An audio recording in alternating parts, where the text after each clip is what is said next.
ये मेरे पास आया महिंद्रा QV। इसका डैशबोर्ड खुला है।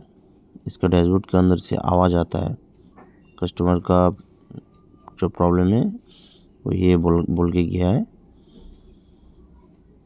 तो इसका डैशबोर्ड का वो खुला है। अभी ये रॉड जो है ये उसको खोल के फिर कूलिंग बॉक्स खोलेगा, उसको रिपेयर करके फिर फिटिंग होगा।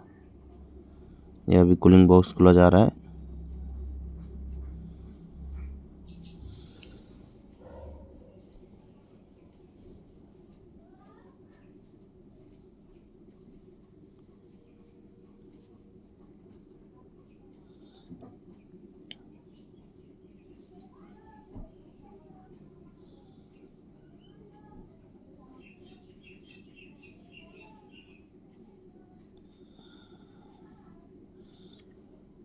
एक कूलिंग बॉक्स खोल के रिपेयर करके लगा दिया। अभी फिटिंग चल रहा है।